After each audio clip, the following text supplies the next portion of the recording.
Yes, hello everyone, welcome to the global world academy. So आज हम लोग यहाँ पर कंप्लीट करने जा रहे हैं फिजिक्स का एक और इम्पॉर्टेंट टॉपिक जो कि है फ्रिक्शन का।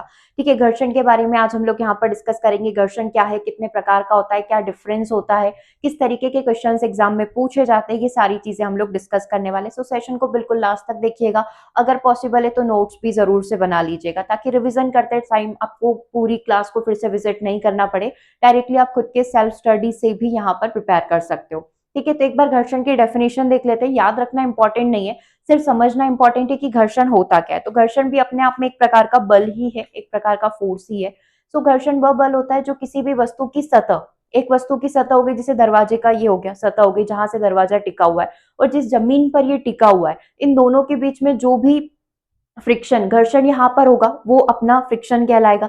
या फिर ऐसा कह सकते हो कि किसी भी वस्तु की सतह और दूसरी सतह के संपर्क में आने वाली वस्तु की गति या फिर गति की प्रवृत्ति का विरोध करता है, चाहे वो मूव करने का विरोध कर रहा हो, गतिशील होने का विरोध कर रहा हो, या फिर रुकने का विरोध कर रहा हो, ये क्या कहलाएगा? फ्रिक्शन कहलाएगा। ठीक है, ओके।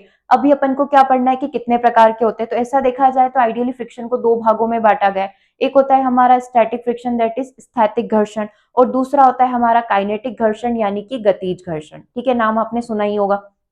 स्थैतिक और काइनेटिक यहाँ पर होता है। अब अगर काइनेटिक को तोड़ा जाए तो काइनेटिक को फिर से दो भागों में बांटा जा सकता है। एक होता है स्लाइडिंग फ्रिक्शन, है ना, और दूसरा यहाँ पर हो जाएगा रोलिंग फ्रिक्शन।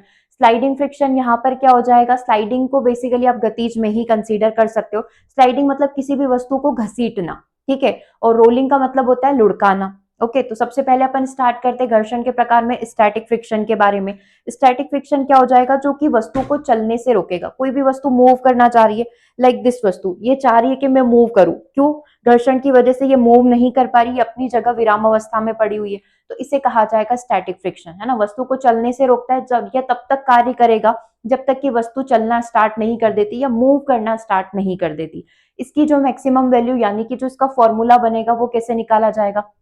हमने पढ़ा है घर्षण क्या होता है, एक प्रकार का बल होता है। वह मैक्सिमम बल जो वस्तु को रोके रख रहा है, इसको इस तरीके से लिखा जाता है। आप चाहे तो एफ एस भी लिख सकते हो, बट ध्यान रखना इसको स्मॉल में लिखना, क्योंकि नॉर्मल फोर्स जो होगा जिसे अपन न्यूटन में कैलकुलेट करते हैं, that is F is equal to M A, उससे आप कंफ्यूज नहीं हो जाओ, इसीलिए इसको स्मॉल एफ में लिखा जाता है। ये किसके बराबर हो जाएगा? म्यू एस एन के बराबर हो जाएगा, जहां पर म्यू एस हो जाएगा हमारा स्टैटिक घर्षण गुणांक।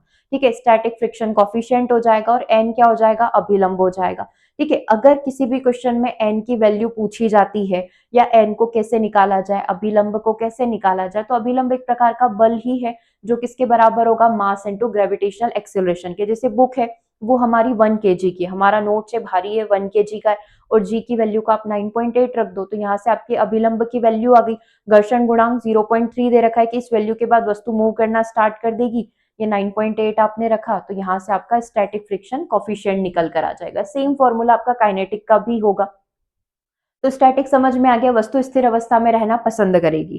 काइनेटिक फ्रिक्शन कॉफिशिएंट क्या होगा? डायग्राम से देखो कि जब कोई वस्तु गतिशील अवस्था में, जब कोई वस्तु चल रही हो, तब उस पर जो कार्य करेगा वो काइनेटिक फ्रिक्शन या स्लाइडिंग फ्रिक्शन हो सकता है। स्पेसिफिक आप स्लाइडिंग को समझ लो कि वस्तु क्या कर रही है?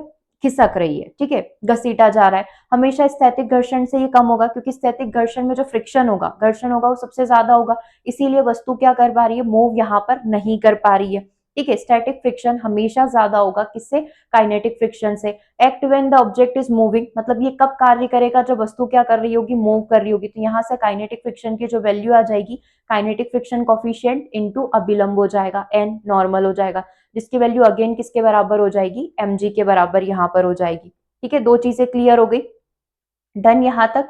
चलिए अब आगे बढ़ जाते हैं। स्टैटिक हो गया, काइनेटिक में स्लाइडिंग हमने यहाँ पर पढ़ लिया। तीसरा होता है रोलिंग फ्रिक्शन, पही गेंद का लुढ़कना, रोलिंग फ्रिक्शन यहाँ पर हो गया। ये बहुत ही कम न के बराबर होता है, हल्का सा भी आप इसको पुश करोगे तो ये क्या करने लग जाएगा? मूव करना स्टार्ट कर देगा। ठीक है, much smaller than sliding friction. तो सबसे बड़ा होता है स्टैटिक फ्रिक्शन, दूसरा उतना हो जाएगा स्लाइडिंग फ्रिक्शन, और सबसे कम हो जाएगा हमारा रोलिंग फ्रिक्शन। ठीक है, क्लियर है। चलिए अब कुछ डेफिनेशंस हम लोग यहाँ पर देख लेते हैं। सबसे पहले आ जाता है घर्षण गुणांक, कोफिशिएंट ऑफ फ्रिक्शन, जो अभी आपने म्यू एस पढ़ा, स्टैटिक और काइनेटिक यहाँ पर पढ़ा, दो ही पढ़ना है, रोलिंग में नहीं होगा। घर्षण बल और अभिलंब बल का अनुपात जो होगा, अभी अपन ने देखा था एफ एस की वैल्यू यहाँ पर क्या होती है?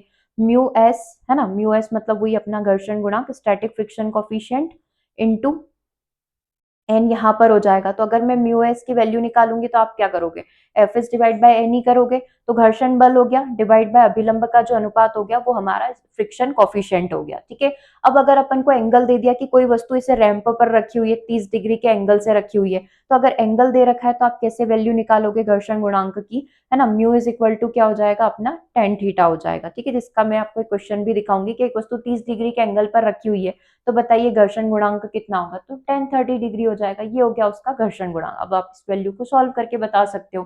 ठीक है, घर्षण के क्या क्या फायदे हैं, अगर आप चल पा रहे हो, दौड़ पा रहे हो, भाग पा रहे हो, वाहनों में गति हो पा रही है फ्रिक्शन के कारण, कलम से लिखना संभव पॉसिबल हो पाता है फ्रिक्शन के कारण, ब्रेकिंग सिस्टम जो लग रहे हैं वो सब में क्या है फ्रिक्शन यहाँ पर है। हानियां क्या है, मशीनों में ऊर्जा का नुकसान यहाँ पर होता है फ्रिक्शन, घर्षण के कारण वो कुछ समय के बाद उनको रिपेयरिंग की जरूरत पड़ती है, घिसाव यहाँ पर होता है टायरों के अंदर, कार्य क्षमता धीरे धीरे कम यहाँ पर हो जाती है। ठीक है, घर्षण को कैसे कम किया जा सकता है, ल्यूब्रिकेंट का उपयोग करके, है ना। आप ग्रीस वगैरह ऑयल लगा सकते हो, पहियों का प्रयोग कर सकते हो, मशीनों के अंदर बॉल बियरिंग का प्रयोग किया जाता है ताकि फ्रिक्शन को कम किया जा सके, उस सरफेस को पॉलिश किया जा सकता है ताकि फ्रिक्शन कम से कम हो, एयर कुशन का प्रयोग यहाँ पर किया जा सकता है। ये सारे बेनिफिट हैं। ठीक है, ये एक बार अभी तक अपन ने तीन फॉर्मूला पढ़े, तीनों का फटाफट से देख लो। पहला स्टैटिक फ्रिक्शन के लिए, दूसरा गतिज घर्षण गुणांक के लिए, और तीसरा हमारा एंगल के लिए। अब एक क्वेश्चन देखिएगा, एक ब्लॉक जो है क्या दे रखा है, एक ब्लॉक खुरदुरी सतह पर रखा हुआ है, इस 30 डिग्री के झुकाव पर फिसलना उसने शुरू कर दिया। अब अपन को क्या करना है, स्टैटिक फ्रिक्शन कॉफिशिएंट निकालना है, म्यू एस की वैल्यू निकालनी है। तो सबसे पहले आप अभिलंब की वैल्यू निकालो या फिर डायरेक्टली वैल्यू रख दो। ठीक है, कैसे सॉल्व करेंगे देखो, ट्राई करते हैं। अपन ने फॉर्मूला यहाँ पर पढ़ा था, म्यू एस अपन को निकालना है। ठीक है, तो स्टैटिक फ्रिक्शन किसके बराबर होता है, म्यू एस इंटू एन के, क्योंकि जो फॉर्मूला बनता है F is static friction always proportional होगा या डायरेक्टली प्रोपोर्शनल होगा, वो अभिलंब के होगा। सो जब आप ये समानुपाती का चिन्ह हटाते हो तो एक कांस्टेंट एक कॉफिशिएंट लेते हो जिसको अपन स्टैटिक फ्रिक्शन कॉफिशिएंट कहते हैं। ठीक है, तो इसने क्या बोला, एक ब्लॉक खुरदुरी सतह पर रखा हुआ 30 डिग्री का झुकाव। अब एंगल वाला पूछा हुआ है और अपन से म्यू एस की वैल्यू पूछी हुई, तो अपन इसमें डायरेक्टली क्या रख देंगे, 1030 डिग्री रख देंगे। 1030 को आप वैल्यू यहाँ पर रख दो, 1.1/√3 रख दो, 1030 की वैल्यू आपका आंसर आ जाएगा 0.577, या फिर ब्रैकेट में भी लिखा हुआ है 1030 डिग्री। ठीक है, डायरेक्टली एंगल का ही पूछा था, इसमें सॉल्व करने की जरूरत नहीं थी। कुछ और क्वेश्चन ट्राई करते हैं। स्टैटिक फ्रिक्शन का अधिकतम मान क्या होता है, स्टैटिक फ्रिक्शन की जो वैल्यू यहाँ पर हो जाएगी वो किसके बराबर हो जाएगी, जैसे एफ एस हो गया, ये किसके बराबर होगा, म्यू एस एन के बराबर होगा। ठीक है, पहला गतिज घर्षण के लिए बोल रहा है, हटा दो, ऑप्शन नंबर बी करेक्ट हो जाएगा। ओनली सी बोल रहा है, मतलब नॉर्मल बोल रहा है, और एमजी बोल रहा है, ये सारे गलत हो गए। तो बेसिकली अधिकतम मान जो होगा वो किसके बराबर हो जाएगा, म्यू एस एन के बराबर हो जाएगा।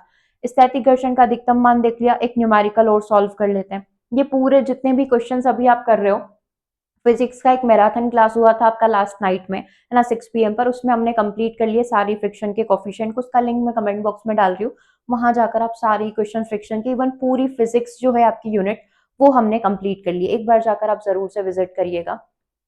10 केजी का एक ब्लॉक क्षैतिज सतह पर रखा गया है, यदि म्यू एस की वैल्यू 0.4 है, मास कितना दे रखा है, 10 केजी अपन को दे रखा है, अधिकतम कितना बल लगाया जा सकता है जिससे ब्लॉक मूव ना करे, मतलब मैक्सिमम अपन को फ्रिक्शन की वैल्यू निकालनी है।